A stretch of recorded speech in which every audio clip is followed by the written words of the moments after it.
بسم الله الرحمن الرحيم الحمد لله نحمده ونستغفره ونستعينه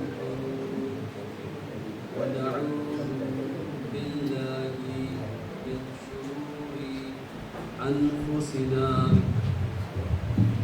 ومن سيئات أعمالنا والصلاة والسلام على أصفى الأزكياء وأزكى الأصفياء خاتم النبيين أبي القاسم محمد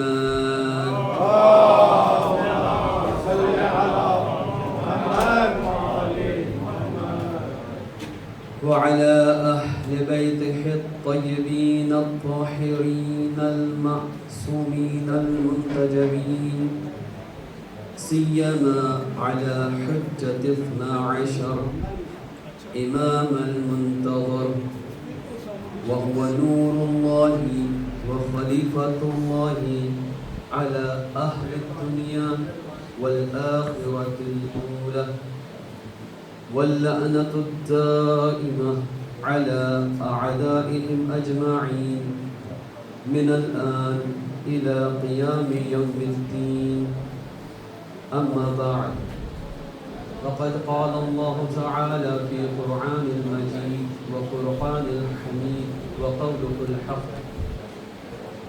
الله ولي الذين آمنوا يخرجهم من الظلمات إلى النور سواء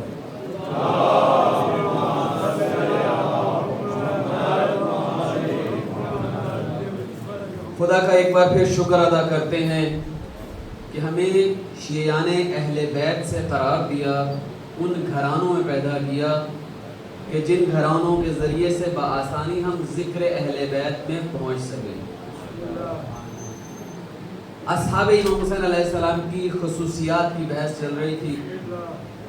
صراط مستقیم یعنی صراط علی یعنی صراط اہل بیت، اور اصحاب حسینی پورے کامل ایمان اور یقین کے ساتھ اس صراط پر باقی تھے اور اسی محبت، بے لوث محبت اور انتھک کوششوں کے ساتھ اس صراط پر باقی رہے۔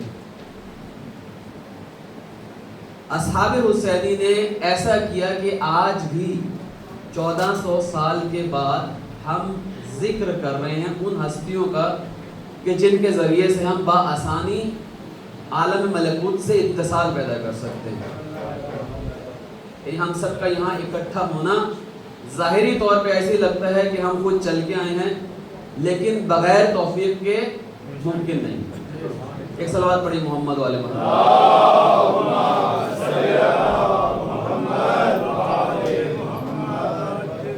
خود زیارات جب پڑھتے ہیں بالخصوص شہدائے کربلا کی، اس میں بہت ساری صفات، خصوصیات پائی جاتی ہیں۔ آج جس خصوصیت کا انتخاب کیا ہے وہ ہے السلام علیکم یا اولیاء اللہ، یعنی سلام ہو آپ پر اے ولی خدا یا اولیاء، جمع ولی کی جمع۔ اب جب ہم ولی کو دیکھتے ہیں معمولاً جو معنی ذہن میں آتا ہے جو قرآن میں بھی ہے دوست، لیکن اس کے ساتھ ہی ایک اور معنی ہے سرپرست، اتھارٹی۔ یعنی عام طور پہ جب ہم سرپرست اور اتھارٹی کی بات کرتے ہیں تو پتہ چل جاتا ہے کسی سے بھی اوپر کے رینک والا۔ مختلف کمپنیز میں سی ای او، مینیجر، ڈائریکٹرز، یہ سب کیا ہوتے ہیں؟ اتھارٹیز ہوتے ہیں، ڈفرینٹ لیولز بھی ان کو ہو سکتے ہیں۔ لیکن جب ہم شرعی طور پہ ولی کی بات کرتے ہیں تو گھر سے شروع کریں، گھر کا ولی باپ ہوتا ہے، خدا نخواستہ باپ وفات پا جائے تو دادا ہوتا ہے۔ پھر خواتین کے لیے جو ولی ہے وہ شوہر ہے، اس میں پوری قید ہے کہ کس کس حد تک ولی ہے، ہر حد تک نہیں ہے، کچھ خاص جو اسے رائٹس ملے ہیں اسے اتھارٹی کی وجہ سے صرف وہاں تک ہے، یعنی گھر سے اجازت کے بغیر نہیں جا سکتی خاتون، یا بچی کی شادی ہوگی تو ولی کی اجازت سے ہوگی، یعنی ایک اتھارٹی ہے، لیکن وہ اجازت 50% ہے. لڑکے کے لیے اجازت نہیں ہے، صرف رضایت ہے، اور لڑکی کے لیے اجازت بھی ضرورت ہے. 50% لڑکی راضی ہوگی، 50% مرد یعنی باپ. اگر وہ ولی 50% راضی ہو، لڑکی راضی نہ ہو تو پھر بھی شادی صحیح نہیں ہے. لڑکی 50% راضی ہو، ولی راضی نہ ہو تو بھی اسی طریقے سے، یعنی دونوں طرف سے 100% ہونی چاہیے، تب یہ رضایت ہوتی ہے. یہ شرعی طور پہ ہے. ہو سکتا ہے معاشرے میں کچھ مختلف ہو، لیکن دین محمدی میں ایسے ہی. اسی ولی سے ولایت کا لفظ بھی آتا ہے. ولایت اگر عام اس میں دیکھیں تو یعنی کوئی بھی اتھارٹی ہو، اس پورے سسٹم کو کہتے ہیں. یہاں بھی جب ولایت کہتے ہیں اس پورے سسٹم کو کہتے ہیں جو خدا کے ساتھ منسلک ہوتا ہے. یعنی انما ولیکم اللہ والرسول والذین یقیمون الصلاۃ ویؤتون الزکاۃ. اللہ تمہارا ولی ہے. اللہ اگر صرف دوست ہوتا تو پھر خالق اور مخلوق کا رشتہ ہی صحیح ادا نہ ہوتا. والرسول، جو اللہ ہے ولی سرپرستی کے معنی میں، اسی طریقے سے رسول بھی ہے. اور وہ لوگ جو نماز قائم کرتے اور زکوٰۃ دیتے ہیں. اب ہم اگر دیکھیں غور سے، مجلس میں جو بھی آیا، اگر ہم کہہ دیں مجلس میں جو بھی آیا ذاکر حسین، یہ صحیح نہیں ہے. ایک قید لگانی پڑتی ہے کہ مسجد میں جو بھی آئے، امام بارگاہ میں جو بھی آئے اور اس کے بعد ذکر حسین کرے تو وہ ہوگا ذاکر حسین. اب اگر ہم آیت میں دیکھتے ہیں کہ آیت میں اللہ نے قید لگا دی ہے والذین یقیمون الصلاۃ ویؤتون الزکاۃ وہم راکعون، بس اس کا مطلب کسی ایک خاص فرد کی بات ہو رہی ہے کہ جب وہ نماز پڑھ رہا ہے کہ خدا کے ساتھ رابطہ اتنا نزدیک ہے کہ اگر کسی نے خدا سے مانگا ہے تو اس وقت اس شخص کو بھی پتہ چل گیا ہے اور رکوع کی حالت میں اپنی انگوٹھی کے ذریعے زکوٰۃ دی.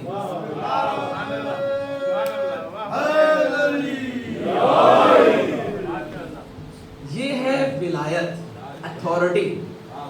بس اب کم سے کم جو ہمیں پتہ چلا کہ جو ولایت ہے اللہ کی ہے، رسول کی ہے اور علی علیہ السلام کی ہے.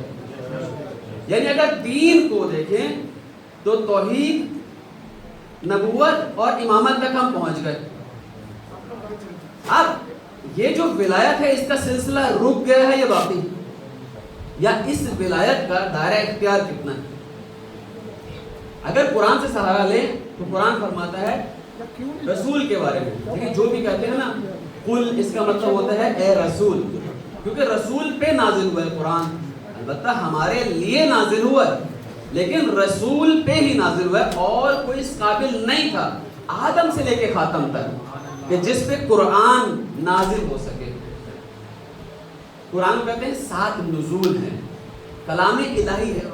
کلام الہی 7 نزول ہیں اس کے، یعنی بہترین کلام، اور اس دنیا میں ایسا کلام ہے کہ جس کا کوئی نیم البدل نہیں ہے. اس کی صورت، اس کی آیت کوئی بنا ہی نہیں سکتا. اب کلام الہی کیا کہتا ہے؟ وَمَا رَمَيْتَ إِذْ رَمَيْتَ وَلَكِنَّ اللَّهَ رَمَا. اور اے رسول، رمیتا تم نے، اے رسول تم نے نہیں پھینکا مگر پھینکا میں نے پھینکا. وَلَكِنَّ اللَّهَ رَمَا، اللہ نے پھینکا ہے. جنگ بدر میں مٹھی بھر مسلمان 313 اور کفار 3 برابر 1000 سے لگ بھگ. اس میں رسول نے معجزے کے طور پہ امیر المؤمنین سے کہا کہ ایک مٹھی سنگریزے اور ریت لا دو. وہ سنگریزے اور ریت لیے ہیں ایک ولایت میں، دوسری ولایت میں، اور خدا کی ولایت کے ذریعے سے جب مشرکین پہ پھینکے ہے تو طوفان شروع ہو گیا. اب اس کو خدا کیا فرما رہا ہے کہ میں نے پھینکا ہے، بے شک تم نے پھینکا ہے. وَمَا رَمَيْتَ إِذْ رَمَيْتَ وَلَكِنَّ اللَّهَ رَمَا.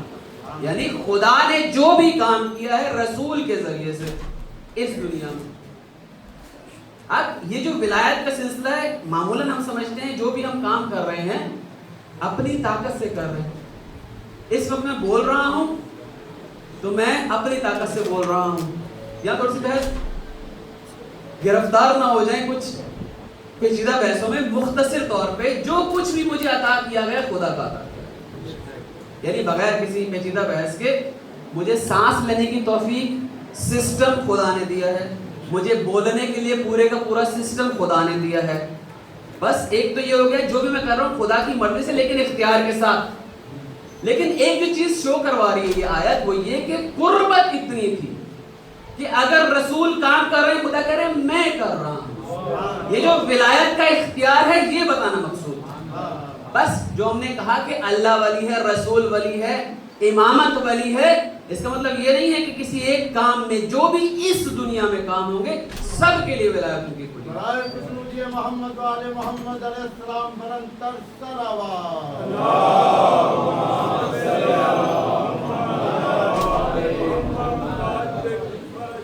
بس اب جو ولایت ہے یہ رکی نہیں، یہ آگے چلتی رہی ہے. کیسے چلتی رہی ہے؟ خدا نے خود اس کا انتظام کیا ہے. صادق اور امین ہے رسول، یعنی سچے ہیں اور جو امانت انہیں پہنچائی گئی ہے اس کو پہنچانے والے ہیں. یہی صادق اور امین رسول کے لیے جب خدا کہہ رہا ہے بلغ ما انزل الیک، جو بھی تمہاری طرف پہنچایا گیا ہے اس کو پہنچا دو، جو بھی نازل کیا گیا ہے اسے پہنچا دو. معمولاً جب ہم جوش میں آتے ہیں تو کچھ جو پیچیدگیاں اسے سمجھنے سے قاصر ہو جاتے ہیں. دیکھیں خدا اور رسول کی ولایت ایک ہی آ رہی ہے. ابھی ایسا نہیں ہے خدا نہ خاص رسول نے کوئی کوتاہی کی تھی. اب اس کو ذرا کھولتے ہیں کیسے، تاریخ کا سہارا لیتے ہیں. رسول کو پتا ہے اسی لیے کئی بار دعوت ذوالعشیرہ پہ، لیلۃ المبید پہ، تبوک پہ کئی بار اعلان کر چکے ہیں یا علی انت منی بمنزلۃ ہارون من موسیٰ، کلیئرلی الا انہ لا نبی بعد. اب یہاں جو مسائل تھے وہ کچھ اور تھے.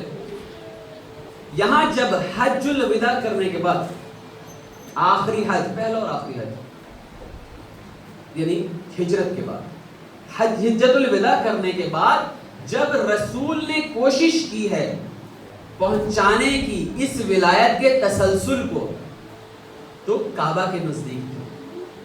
وہ لوگ جو جانتے تھے کہ اگر ولایت کا اعلان ہو گیا تو ہمارا کچھ بھی نہیں رہے گا. اب انہوں نے بھاگنا دوڑنا شروع کیا، شور مچانا شروع کیا. مکہ سے نکلتے وقت دوبارہ رسول نے کوشش کی. انہوں نے پھر ہلہلا کیا. ہلہلا کا مطلب ایک خاص آواز ہوتی ہے جو منہ سے نکالتے ہیں عرب لوگ تاکہ لوگوں کو پتا چل جائے کہ اب یہ خاص کام ہونا ہے، خوشی کی بھی علامت ہوتی ہے.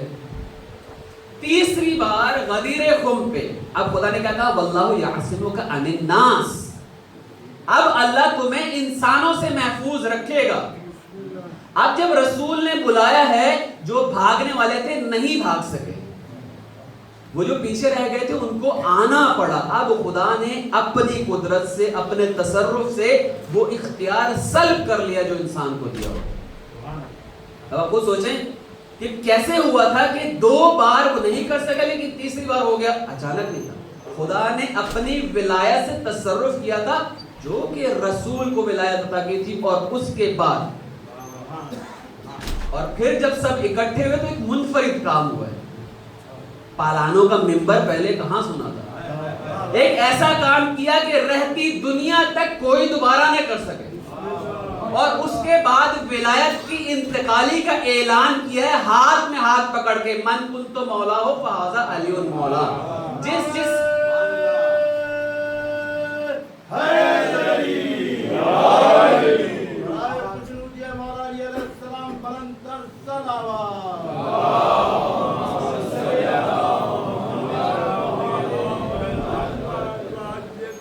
یعنی یہ ولایت تسلسل کے ساتھ ہے. یہاں تک تو ہم سب اب ساتھ ہیں. اگلی بار اس ولایت کا تسلسل ختم نہیں ہوا، آج بھی باقی ہے. بس امام حسین بھی ولایت کا تسلسل تھے. اصحاب ائمہ، اصحاب امام حسین شہدائے کربلا نے اس ولایت کے ساتھ تمسک کیا. مشہور واقعہ ہے جو معمولاً مصائب سے پہلے یا مصائب کے ساتھ سنتے ہیں. ہلال بن نافع امام حسین کی ولایت کے کامل اعتقاد رکھنے والے، وہ ایک رات شب عاشورہ یا آپ کہیں 9ویں اور 10ویں محرم کی درمیانی رات کو جب امام حسین جائزہ لے رہے تھے کہ خیموں کے پیچھے کوئی دشمن کوئی حرکت نہ کر رہا ہو، اس وقت امام کے پیچھے پیچھے چپکے سے بتائے بغیر چل پڑے. اب جو چل پڑے ہیں تو امام کو پتہ چلا ہے. جیسے ہی پتہ چلا ہے ایک دم نے ہاتھ پکڑا ہے حلال کا اور پھر کہا ہے کہ کیا کرنے آئے؟ کہ مولا آپ تو ولی اللہ ہے، آپ کی جان افضل ہے، اسی کی حفاظت کے لیے آئے. مولا تھوڑا آگے لے کے گئے ہیں اور پھر کہا ہے کہ وہ جو 2 پہاڑ نظر آ رہے ہیں اس کے پیچھے کچھ نہیں دیکھ پاؤ، کسی کو پتہ نہیں چلے گا کہ تم نکل گئے ہو، جاؤ میں تم سے بیعت اٹھا لیتا ہوں. نافع رونے لگے ہیں، پاؤں میں پڑے ہیں. بولا کچھ بھی ہو جائے اس ولایت کے بغیر زندگی ممکن نہیں. یعنی بھیک مانگی ہے ولایت کی کہ مجھے اپنی ولایت سے جوڑے رکھو. آج وقت کے امام موجود ہیں، اسی ولایت کا تسلسل ہے. ہمارے پاس مواقع موجود، وہی بھیک مانگنے کے لیے روزانہ دعائے عہد کے ذریعے سے مانگ سکتے، جمعے کو دعائے ندبہ کے ذریعے سے مانگ سکتے، زیارت جمعہ ہے امام زمانہ علیہ السلام سے.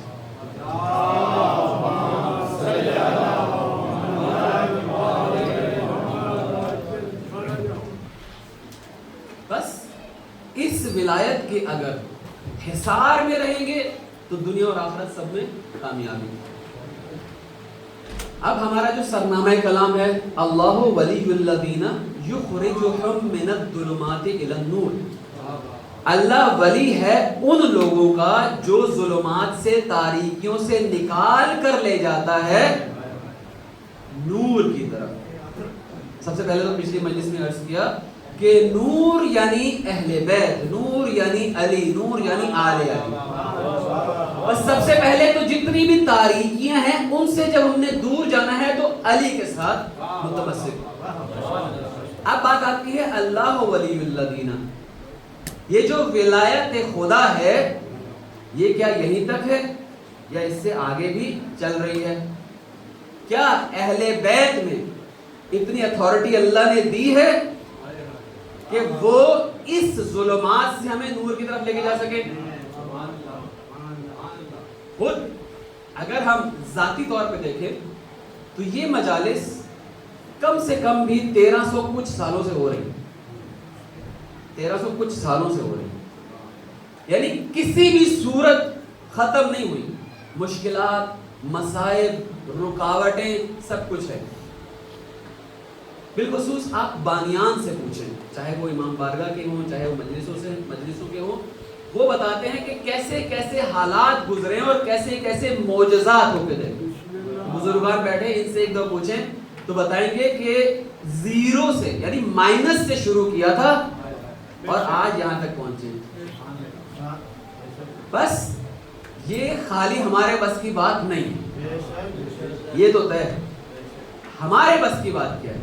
ہمارے بس کی بات یہ ہے کہ ہم خود کو اور اپنے گھر والوں کو ان مجالس کے ذریعے سے اس ولایت کے پورے سسٹم میں لے رہے ہیں.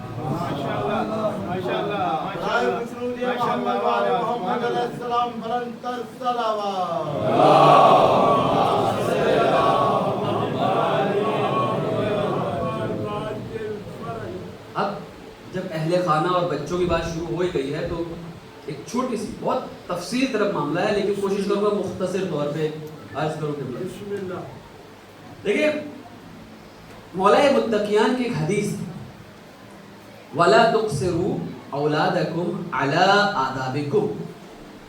اپنے بچوں کو زور مت لگاؤ اپنے آداب پر. یعنی وہ جو مینرز ہوتے ہیں، وہ آداب ہوتے ہیں، اس پہ زور نہیں دو، نہیں کہا نہیں سکھاؤ، زور نہیں لگاؤ. لیکن نارمل ہے کہ ہم کہتے ہیں لوہے کو جب مولڈ کرنا ہو تو گرم کرنا پڑتا ہے طریقے سے. کیوں؟ فَإِنَّمَا مخلوقون لزمان غیر زمانکم، کیونکہ یہ جو مخلوق ہے اس زمانے کی ہیں، تمہارے زمانے کی نہیں ہے. یہ وہ مخلوق ہے جو ایونجرز دیکھتی ہے، اس کی جو سپر ہیروز ہیں وہ خیالی. سوشل میڈیا اور یہ ساری گیمز، اس سارے سینیریو میں نئی مخلوق پروان چڑھ رہی ہے. زمانہ ہی اور ہے. جنریشن گیپ اس قدر زیادہ ہے کہ خود ہم یا ہم سے جو بزرگ تھے انہوں نے زیادہ زیادہ پری، جن، دیوتا کی کہانیاں سنی ہوئی تھی، اور پھر جب پتا چلا کہ مولا متقیان نے جنوں پہ بھی غلبہ حاصل کر لیا تو ہمارے لیے ڈیوائن ہیروز ڈیفائن بہت آسانی سے. لیکن یہ جو آج کے بچے ہیں تھوڑا سا ڈیفرنٹ ہے. مختصر یہ کہ یہ مجلسیں سفینۃ النجات کی مجلس، لمبی ویسے مختصر. ہمیں کم سے کم جو امید ہے کہ ان مجلسوں میں جو بھی آئے گا حسین پر گریہ کرنا سیکھ لے گا. اس گریے کے ذریعے سے بآسانی اس ولایت کے دائرے میں آ کے وہ آسانی سے کامیابی کی طرف جا سکتا. صلوات پڑھی محمد.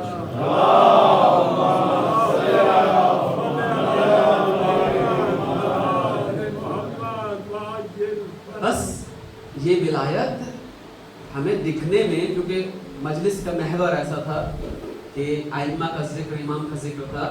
یہ ولایت شروع کہاں سے؟ ابتدا اس ولایت کی بسم اللہ ابو البشر آدم.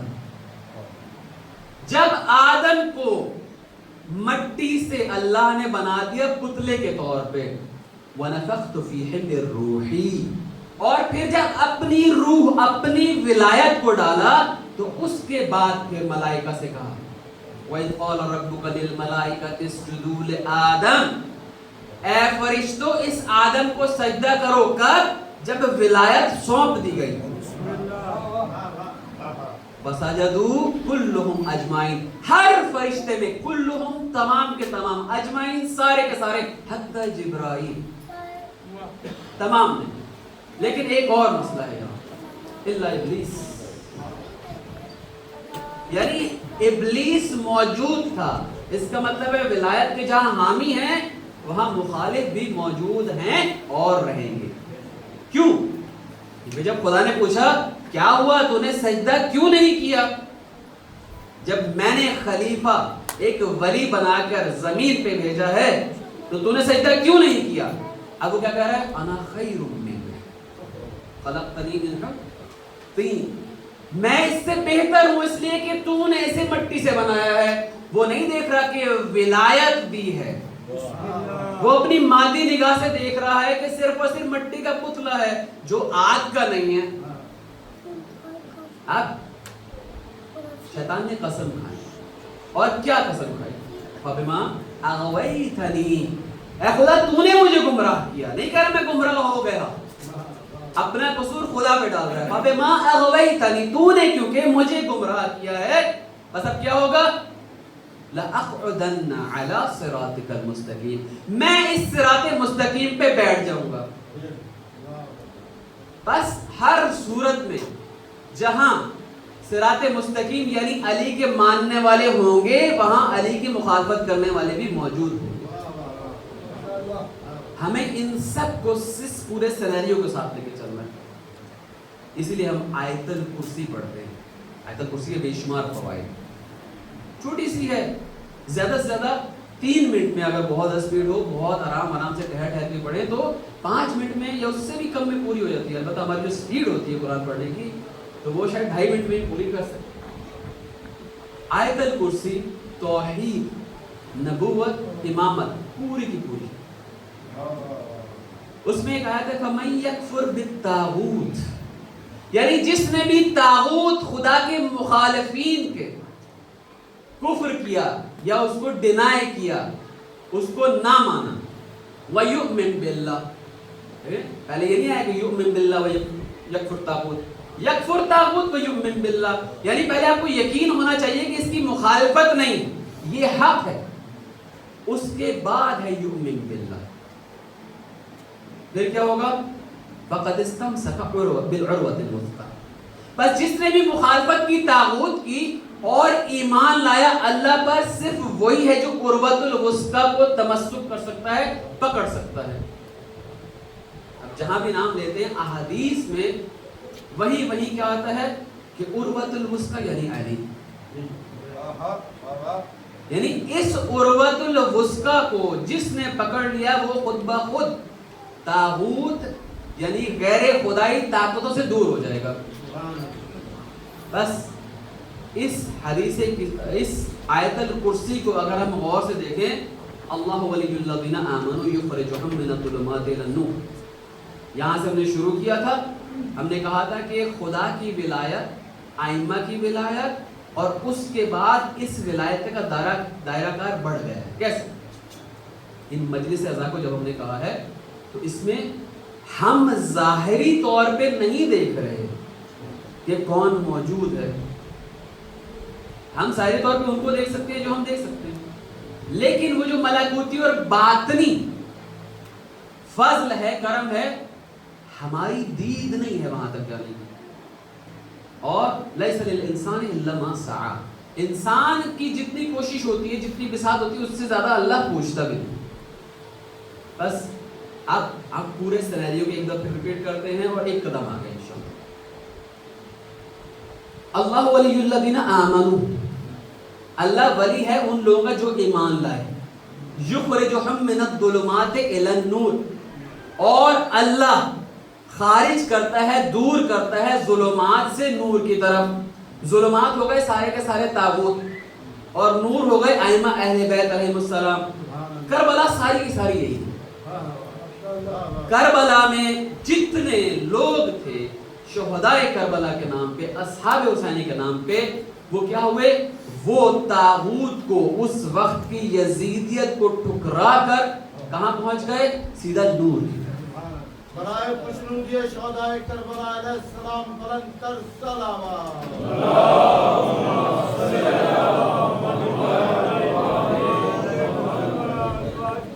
اب ہم نے کیوں کہا السلام علیکم یا اولیاء اللہ؟ اے اصحاب امام حسین، اے شہدائے کربلا، آپ ولی خدا ہیں. آپ ولی خدا ہیں. کیوں؟ کیونکہ قرآن کی آیت کہتی ہے الا ان اولیاء اللہ لا خوف علیہم ولا هم یحزنون. بے شک جو اولیاء خدا ہوتے ہیں، نہ ان میں کوئی خوف ہوتا ہے اور نہ کسی قسم کا وہ غم کرتے ہیں. اب ہم خود دیکھ لیں، یہ اولیاء خدا کیا ہوا؟ گئے اور انہوں نے سب کچھ لٹا دیا بغیر خوف و ڈر کے، اور انہیں ملال بھی نہیں کیا. دیکھیں، خود اگر ہم اہل بیت کی بات کرتے ہیں، بنی ہاشم کی بات کرتے ہیں، ایسا تو نہیں تھا کہ ان کے پاس کوئی کام نہ ہو. کچھ نہ کچھ تو کام کرتے ہوں گے نا، کوئی تجارت، کھیتی باڑی، سب کچھ مدینہ سرسبز علاقہ ہے موجود. لیکن جب وقت کے امام نے حکم دے دیا تو سب کچھ چھوڑ کے چلے گئے، کسی خوف، کسی حزن کے بغیر. کوئی ملال نہیں تھا کہ یہ اگر کام پورا نہیں ہوگا تو کیا ہوگا. حتیٰ بہت سارے اصحاب اپنے اہل بیت کو، خانے دار کو چھوڑ کے بھی چلے گئے. اب ہم نے کہا اس ولایت کا تسلسل باقی. عاشور جمعے کو بن رہا ہے. امام زمانہ علیہ السلام کے ظہور کا دن جو ہم سنتے ہیں روایات میں، جمعہ اور عاشور. اب بس تھوڑی دیر کے لیے سوچ لیں کہ اگر اس جمعے کو امام کا ظہور ہو جاتا ہے تو کیا ہم تیار ہیں کہ سب کچھ چھوڑ کر ان کے ساتھ چل پڑیں گے؟ اگر تیار ہیں تو یہ تبریک کی بات، اور اگر تیار نہیں ہیں تو ظاہر سی بات ہے ہمیں ایک دفعہ پھر آمادگی کرنی ہے اپنے لیے کہ اگر ہم اس ولایت کے تسلسل پہ رک گئے ہیں کہیں تیسرے امام، چوتھے امام یا پہلے امام پہ، تو ہمیں 12ویں امام تک جانا ہوگا، ورنہ ہماری ولایت کو جذب کرنے کی طاقت ہے پوری نہیں. صلوات پڑھیں محمد والے.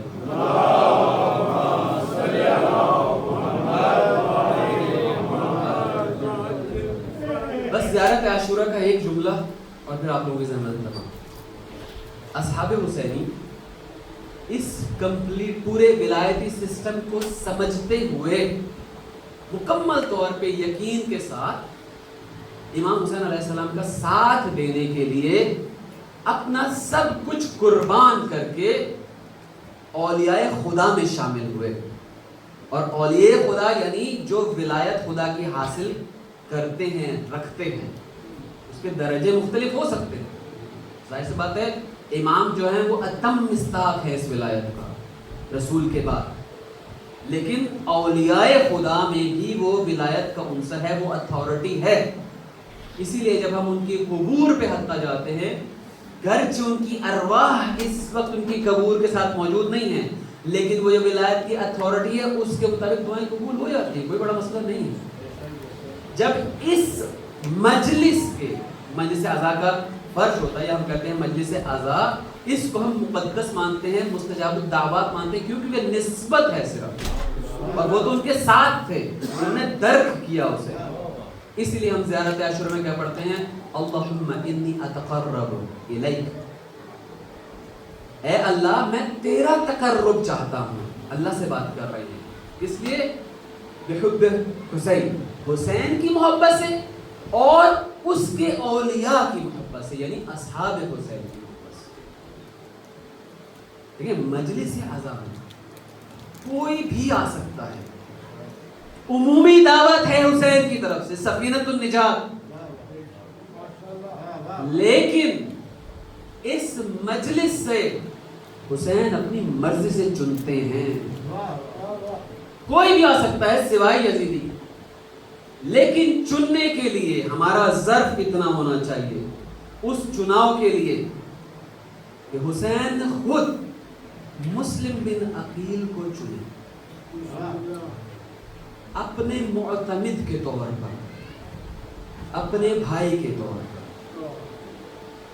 ایک دفعہ مولا علی رسول کے پاس بیٹھے, ان سے کہا کہ یا رسول اللہ, مجھے ایسا لگتا ہے کہ آپ عقیل سے محبت کرتے ہیں.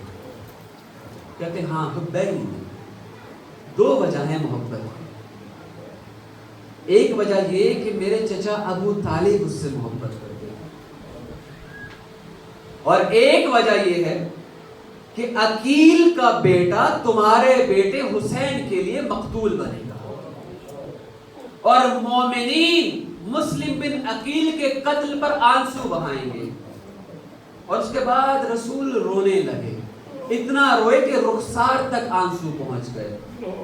نہیں معلوم, شاید وہ وقت یاد آیا ہو جب مسلم بن عقیل کو دار العمارہ سے نیچے پھینکا گیا اور ان کی ہڈیاں ٹوٹ گئیں, یا پھر وہ وقت یاد آیا ہو کہ جب گلے میں رسی ڈال کے ان کی لاش کو کوفے کی گلیوں میں گھسیٹا گیا, یا پھر مسلم بن عقیل کی تنہائی یاد آئی ہو کہ جس تنہائی میں مسلم اکیلا رہ گیا. مسلم کے ساتھ کئی سو لوگوں نے بیعت کی تھی. جب ہانی کو دارالعمارہ پہ لے جایا گیا تو اس وقت مسلم نے سب کو کہا کہ چلے دارالعمارہ کا گھیراؤ کرتے ہیں. گھیراؤ ہوا, نماز شروع ہوئی. جب جماعت شروع ہوئی تو اس وقت مسلم کے پیچھے سینکڑوں لوگ تھے, شمشیر زن قسم کھا رہے تھے کہ ہم مر جائیں گے لیکن مسلم کو چھوڑ کے نہیں جائیں گے. لیکن پھر سکوں کی لالچ, عورتوں کے رحم دل نے ان کو قسمیں توڑ دی. جب مسلم نماز پڑھ کے ہٹے تو تنہا حسین کا یہ پہلا سپاہی ہے جو دشمن کے نرغے میں اکیلا رہا ہے.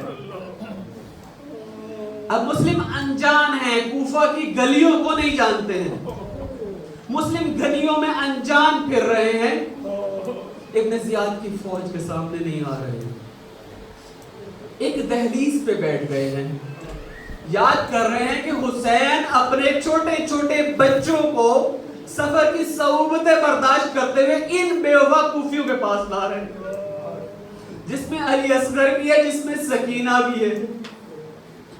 اتنے میں دعا نے دروازہ کھولا, دیکھا کہ ایک اجنبی شخص بیٹھا ہوا ہے.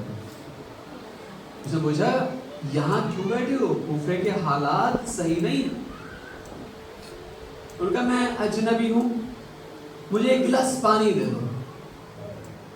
مسلم کم از کم 3-4 گھنٹے بھوکے پیاسے، دعا نے پانی لا کے دیا ہے، اور اب ذرا سختی سے کہا ہے کہ مسلم میں بیوہ ہوں،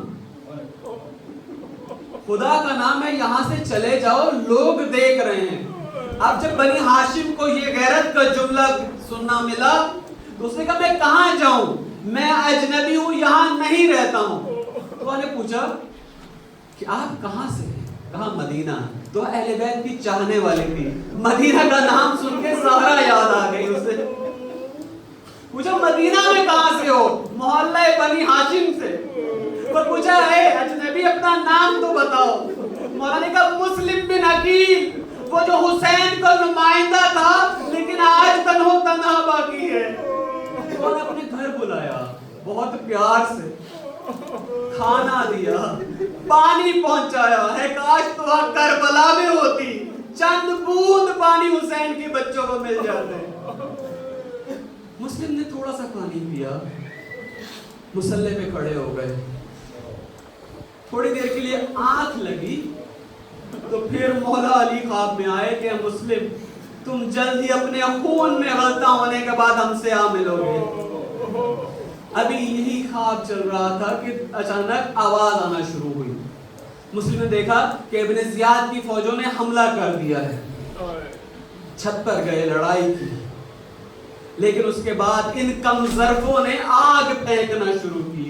جیسے ہی دروازے تک آگ پہنچی ہے، مسلم کو شاید وہ وقت یاد آ گیا جب در بطول پہ آگ لگی تھی، اور اس کے بعد بھی در و دیوار میں آ کر فضہ کو پکارنے لگی، فضہ مجھے بچاؤ، میرا محسن شہید ہو گیا۔ مسلم کو برداشت نہیں ہوا، ایک دفعہ پھر مدینہ یہاں پہ بپاؤ، باہر آ گئے، خوب لڑے، دلاور ہے بنی ہاشم کا، لڑتے لڑتے تلواروں کے زخم اور آگ کی وجہ سے جھلسا ہوا جسم، ابن اشعث ملعون نے کہا کہ میں آپ کو پناہ دیتا ہوں، آ جائیں۔ مسلم کا ہونٹ کٹ چکا ہے، خون بہ رہا ہے۔ جب دربار میں پہنچے ہیں دارالامارہ تو ابن زیاد نے کہا ہے کہ تمہیں قتل ہونا ہے۔ مسلم نے ایک دفعہ ابن اشعث کو دیکھا ہے اور کہا ہے کہ تم تو امان دے کے لائے تھے، تمہارا کام ہی یہی ہے، لوگوں کو بلاتے ہو اور پھر سے دغا کرتے ہو۔ اس پہ عباس سلمی نے ایک جملہ کہا ہے کہ اگر اتنے بہادر ہو تو روتے کیوں ہو؟ مسلم ہزاروں قطار رونے لگے، کہتے میں اپنے لیے نہیں رو رہا، میں حسین کے لیے رو رہا ہوں۔ حسین کو میں نے خط لکھا تھا کہ وہ کوفہ آ جائے، وہ اپنے بچوں کے ساتھ آ رہے ہیں، ان کے ساتھ باپردہ بیویاں بھی موجود ہے، میں اپنے لیے نہیں رو رہا۔ مسلم کو پانی پیش کیا گیا، حسین کی محبت میں خون بہ رہا ہے، ہونٹ کٹے ہوئے ہیں، کاسے میں جیسے ہی خون آیا ہے، آل رسول نجاست سے دور ہے، وہ نجس پانی نہیں پیا۔ دوسری بار کوشش کی، تیسری بار مسلم کو پتہ چل گیا کہ وہ بالکل اپنے آقا امام حسین کی طرح بھوکے پیاسے رہیں گے اور اسی خوش گلے کے ساتھ جام کوثر پیئیں گے۔ مسلم کو دارالامارہ پہ لے کے جایا گیا ہے، ہاتھ بندھے ہوئے ہیں، مولا نے دور سے کہا السلام علیکہ یا ابا عبداللہ، میرا آخری سلام ہو مولا، یہ کربلا کا واحد شہید ہے جس کے سرحان حسین نہیں پہنچ سکے، دارالامارہ سے دھکیلا گیا ہے، مسلم نیچے گرے ہیں، ان کی ہڈیاں ٹوٹ گئی ہیں، یہاں پر بس نہیں ہوا، ان کے گلے میں رسن باندھ کر ان کو پھرایا گیا ہے، پورے کے پورے کوفے کی گلیوں میں چکر لگائے گئے ہیں۔ کاش یہاں ختم ہو جاتا۔ امام حسین کو جب مسلم کی اطلاع ملی ہے تو وہ رستے میں تھے، مسلم کی ایک بیٹی امام کے ساتھ ہے، امام نے اس بیٹی کو بلایا ہے، سر پر ہاتھ پھیرنا شروع کیا ہے، اپنی آغوش میں بٹھایا ہے، بھانجی کے لیے نئی بالیاں لے کے آئے ہیں، اور پھر کہا ہے ماموں کی جان کبھی ایسا مت سمجھنا کہ تمہارے بابا نہیں رہے، یہ اہل بیت کے گھر کی بچی ہے، سمجھ گئی میرے بابا نہیں رہے، کہتی ہے ماموں جان کیوں